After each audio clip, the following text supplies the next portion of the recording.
In this episode of How to Draw, we're going to be working on an eye. Drawing an eye is great practice for someone looking to improve their skills, and it's also an excellent introduction to portrait drawing since it's one part of the portrait simplified. If you'd like to learn to draw like this, grab your supplies and follow along. I'm going to walk you through every step to complete this. The first thing we're going to need is a high quality paper. Any brand will do, but I recommend purchasing a cotton-based paper. Along with my drawing supplies, I'm using Arch watercolor paper. Even though it's called watercolor, it's excellent for drawing. Just make sure you get the hot pressed. The pencils I'm using here are Tombow Monos, which are graphite pencils. I'm using 6H to 6B. Here is the reference photo that I took for this, which I set to black and white to make it easier to see the values. And I also added one here with a grid, so you could pause your video here or use these to print out. For the first part of this, we're going to set up a grid to use as a guide to set up our contour drawing. I have a link in the video description to my last video which goes into the history of the grid and all the details you need to set up one properly. On my drawing paper, I'm using a 6H pencil to keep my grid lines very light so that I could erase them after the contour drawing. Using a 2H for my contour drawing, I started with the top lid of the eye and then kind of worked my way into the center. Contour means outline, so not only am I trying to replicate the outlines of the actual eye in my drawing itself, but I'm also trying to add in the outlines of where shadows are and where highlights are, so that way when I come in and do the actual drawing of adding values, I have a reference for where each part's going to go. For an eye drawing like this that's zoomed in, you don't have to be perfect with your proportions. You can get it close and you're still going to be pretty effective with the drawing once you get the values, meaning the lights and the darks in. One of the biggest mistakes a lot of us fall into while drawing is rushing. So here, using some spare paper, I'm masking off areas of the drawing that I'm not working on. This way I can focus my attention on one part, which is the center of the eye here, the pupil. Now you could see here on my reference that the pupil here is very dark, so I'm using the darkest pencil I have here, which is a 6B, to fill this in one solid tone. And then outside of it, on the iris itself, I'm using a 2H here just to give a light layer of graphite down that I'm going to blend smooth so I have something to work with. So the purpose of putting this base layer down is that I can come in with an eraser like this. I'm using an electro eraser here to pull out a few highlights where the blood vessels are and some of the brighter spots within the iris itself. Any eraser will do for this, but I like this electric one because it has a very fine tip to it and I can get in and pull out very sharp details.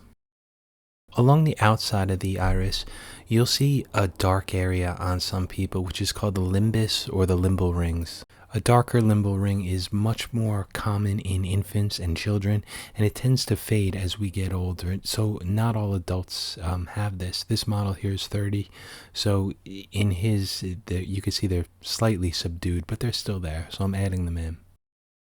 Now with older adults, say age 75 to 80, you actually get the opposite effect around the outside of the iris. Instead of a dark limbal ring, you actually have a light outline around the eye itself, and it's called corneal arcus, which is a condition of cholesterol that basically builds up around the outside of the eye and forms a light ring.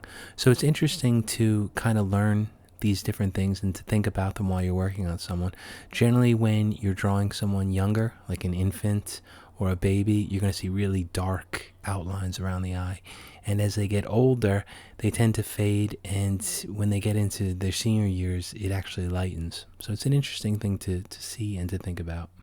Directly above the pupil, you'll see this very bright area, which almost looks like an upside down triangle in this picture.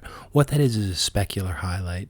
A specular highlight is essentially a reflection of the light source itself here. So I was using an umbrella light to take this photo, so you could almost see in the eye itself, almost like a mirror type effect where you could see the light reflecting right off of it. And for an area that's extremely bright like that, it's best to not put any graphite down and just leave the white of the paper, because if you put graphite down and erase it, there'll always be a very slight residue of graphite left down, and it's almost impossible to get back to as bright as the white paper itself. So if an area is extremely bright, like a specular highlight, just leave it blank, draw around it, and then you can come in later and kind of blend the outside to smooth it out. One of the most common mistakes I see with beginners when they're drawing a portrait or if they're drawing an eye drawing like this is when they're working on the whites of the eye, which is called the sclera. The whites of the eye are light. They are a white color, but that doesn't mean they're a solid white. The eyeball itself is a sphere, right? It's a round shape. So light is going to behave and reflect off of it just like it would any other sphere. If the light's shining directly on the sphere like it is on this eye here, what's going to happen is the brightest part is going to be right in the middle, and as the edges round off, it's going to get darker. That's going to give that illusion of depth on a two-dimensional surface, our paper, which is going to make it look 3D. So that specular highlight is the brightest spot where the light's shining, and as the light fades away around the back, it's going to give form to the eye, and it's going to give the illusion that the eye is almost kind of rounding off into the background. Since the whites of the eye or the sclera is very light, I'm using a 2H pencil, holding it from the back so I'm not applying too much pressure, and I'm starting on the darker sides, which is the edges of the eye, like near the cornea and near the other side in the back, and putting graphite down there, and then coming in with a blending stump and lightly pressing it over from the dark over to the light. Where it's darker, I press a little harder with my blending stump, and as it gets lighter, I just use a little bit less pressure, and that creates a gradient from dark to light. Having subtle gradients in a drawing adds to the illusion or the effect of a 3D shape on a two-dimensional surface. It's really important to try to pay attention to see where these little gradients are in every single drawing, because you'll start noticing them in tiny little places, and all those little things eventually add up to give you a drawing that looks more professional and closer to reality than something that you could just make up in your head. Just above the eye are the eyelashes. Now these are very dark. I'm not going to start as dark as I did with the pupil and use a 6B. So here I'm using a 2B to fill these in, and then just kind of blending them soft. I know that I'm going to have to come in later and darken them up a little bit, and then obviously add more detail for the lashes itself. But starting with a lighter pencil like this is with a 2B is a good place to start, and then go darker as I need to. Here in the tear duct or the nasolacrimal duct, I see two very bright highlights. To make something appear bright, you need dark next to it. There's no other way in drawing for an area to appear bright without a dark area surrounding it or adjacent to it. So what I'm doing here is I'm adding in a dark value with an HB, and then sometimes switching over to a 2B to make it a little bit darker, blending it, and then erasing where the highlights are. And this is kind of adding in and then taking away and then repeating the process. So I put in a little bit of the dark value, then I erase some out, and then I add a little bit more in. But my goal here is to get those bright highlights in the tear duct itself. So in order to do that, I need the dark area around it. So right here, this is pretty close. This is close enough. I'll come in later and work on it more. So now I'm going to switch over to the crease above the eye. Working on this upper eyelid here, if we look at the reference photo, you can see that there's a lot of texture in here. There are bright highlights and faded into darker shadows, but the key here is that it's not smooth. So what I like to do is use a normal pencil like an HB. You could even use a 2H if you want to be safer and go lighter, but here I'm using an HB pencil, and I'm putting down some graphite, and when I blend it, I'm trying to blend random in small circular motions. The key here is randomness. We need to create almost a little bit of chaos in it to kind of break up a uniform look. We need texture. Using your eraser too will help pull out a lot of texture. When you erase, make sure you do this just like you did with the blending stump. Erase in small circular motions and try to create some randomness. An important thing to realize is while you're using your blending stump, it's going to get loaded with graphite, almost like a paintbrush would with paint. So if you can see on the right side of the screen here, I'm using a blank piece of paper and just rubbing off the edges of the blending stump so that the graphite transfers onto the paper. That way I have a clean blending stump to come in. Sometimes when you're blending and you get a lot of graphite on the blending stump, you'll come into a light area and press down, and you'll get this really dark area because there was too much graphite from the pencil left on the blending stump. So it's a good idea just to clean it every once in a while. When we're drawing in eyelashes, subtlety is the key. So here I'm starting with a 6B pencil to fill these in, and I'm trying to space them out in kind of random places. If they're too uniform and lined up all together, it's almost going to look like the bars or rails in a fence. You need to break it up to have some randomness. Hairs don't grow perfectly straight and uniform. They grow out in strange directions. So using a 6B here, I'm drawing these lines in.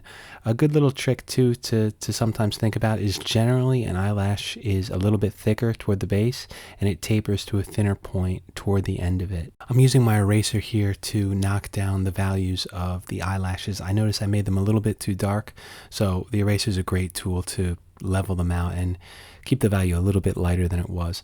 This is also one of the great parts of drawing or using graphite, because any mistake can be erased or kind of set back by erasing it with a normal eraser or a kneaded eraser. You could lighten the value a little bit and then you could start over. The most important thing to remember is it's so important to keep your drawing light. You could always go darker and build it up, but starting light just gives you that layer of protection, because when it's light, it's super easy to erase.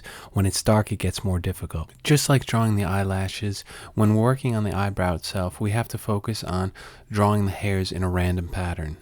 If they're too linear, it's going to look fake. It's going to look very unnatural. As human beings, we like order. We like everything kind of lined up neat and clean. So when we're drawing, that actually hurts us. Something like hair always has a random pattern to it.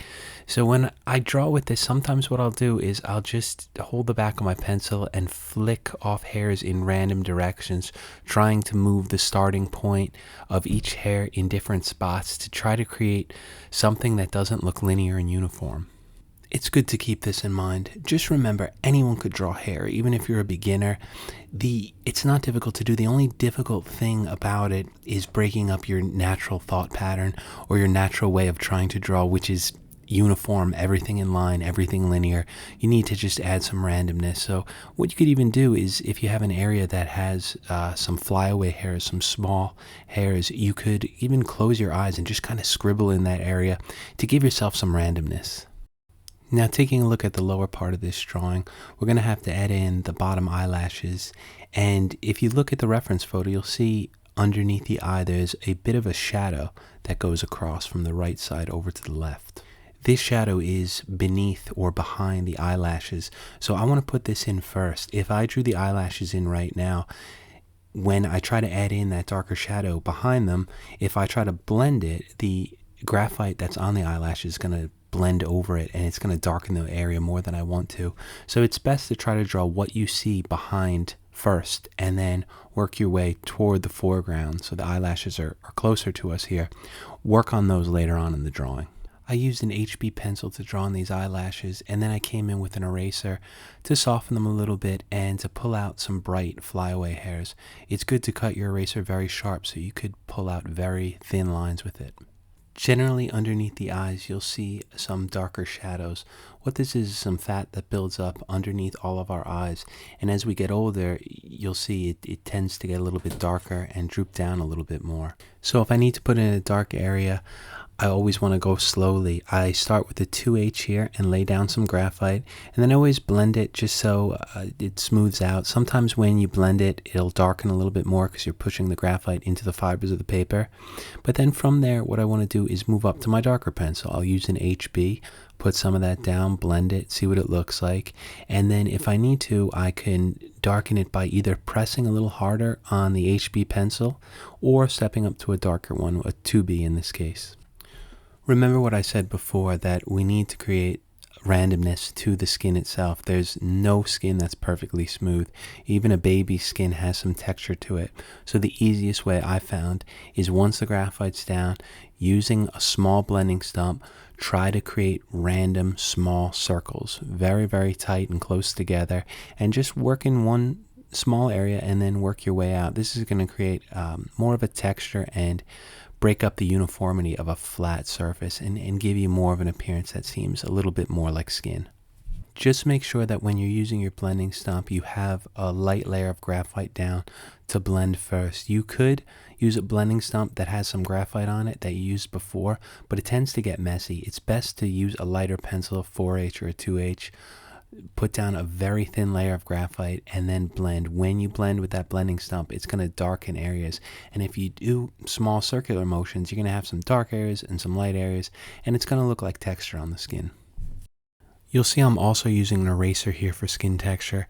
An eraser works great as long as you clean the end so you don't have dark graphite on it, and you keep it sharp. I use a knife, or you could use scissors to cut the edge, and then you're basically gonna draw with it just like you would with a blending stump or with a pencil. When you draw with it, just like before, I'm using small circular motions, some randomness, and what it's going to do, it's going to pull out highlights. Those highlights are going to look a little bit closer to us, and the darker areas are going to look a little bit farther away. Just adding this variety of light and shadow is going to really help break up any uniformity of the skin and give us a nice texture to it. You could see how it's coming out here.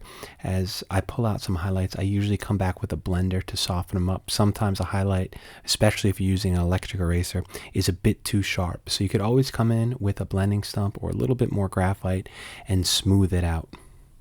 This drawing is basically done here. The key to any of this is going slowly and building up layers. I know it's tempting sometimes if you want to darken an area, just going in with a dark pencil, but build it up slowly. Learn to take your time and not rush into drawing, and the process will become a lot more fun. And don't worry about making mistakes. Making mistakes is a huge part of art. It's just part of the process. So learn to accept them and use them as a learning tool to improve your drawing. I hope you learned something or picked up a few tips while watching this tutorial. I think drawing an eye is a really fun project. I used to draw these all the time when I just started out. You're learning basic anatomy and you're learning a part of the portrait when drawing an eye. And if you are just starting out and you want to try this, don't be scared, don't be daunted. Take some supplies and give it a shot. There's always that part in the beginning of drawing where you have self-doubt and you feel like it's completely wrong and you'll never be able to complete the drawing. Don't worry about that, because what I've learned is that never goes away. You're going to have to accept it. There's always, even in this drawing, there's always that bit of me that feels like, I failed. I'm never going to be able to get this right. So learn to accept that. Understand that you're always going to have doubts in your drawing, and that these doubts are just part of the drawing process. If you'd like to help me or the channel out, please consider subscribing. Thank you so much for watching, and I'll see you next time.